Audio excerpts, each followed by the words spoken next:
I grew up in kind of a dysfunctional household, raised by great-grandparents and grandparents. Wasn't a very loving environment. Some abuse and things like that in my childhood.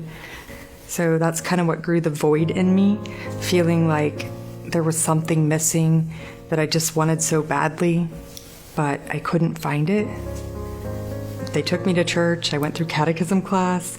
The words really didn't mean much to me. I already thought I was going to hell. I believed that totally because I thought I was such a bad person, totally unworthy. After childhood led to all kinds of places trying to fill the void. And so I kind of had just this darkness, and I was looking for something hopeful to fill the void. But all throughout life, throughout abusive marriages, throughout being homeless because I married somebody and that's how I ended up, and through addiction and trying to fix other people because they were insecure and I wanted to be a fixer because I wanted them to love me. Just wanted people to love me. Someone to love me.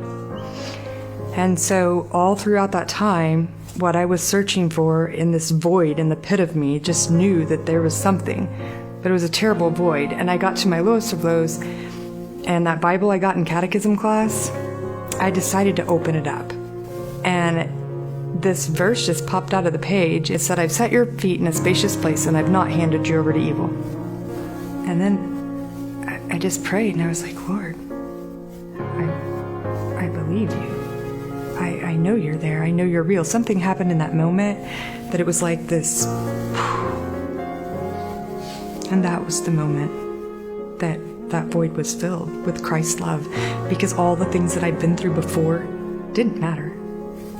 And so it was just, that's how that happened. And then later in life, when I took time and really got to know Christ and really got close to Christ, I wasn't searching for that love that was tangible at all. I was hungry for Christ's love. I was hungry for the Word. I was hungry for anything that fed the Spirit, right? The Holy Spirit was just like alive, and I was hungry, and I'm always hungry still. So I took a long time just with God, and I was at peace with that, not out here searching for this tangible love. I was at peace with just being me and the kids, and I was fine. Wasn't looking for that love. But in the midst of all that, He also knew it was time for that companionship on earth. Yep, that's my husband, Jim. And it was everything that I have prayed about, you know, a leader of the household, someone that could accept me for my faults now and my past even, and just all these things, you know. And He is that. But He has Christ first. And that was the number one thing. Love is so important, and we can't have it without the love of Christ, because then there's this pit, this void, and you just keep searching, but it's something you can't ever grasp. And it's His love that absolutely flows out to other people. Christ was there for us all along, and even when we didn't feel Him in our darkest moments, and we still had the void, doesn't mean He wasn't there waiting all along, because all He's ever wanted was us. I mean, He died for us, for me, which is, wow.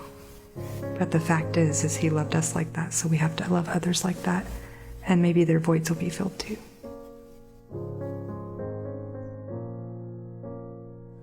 I'm Jennifer Clark, and this is me.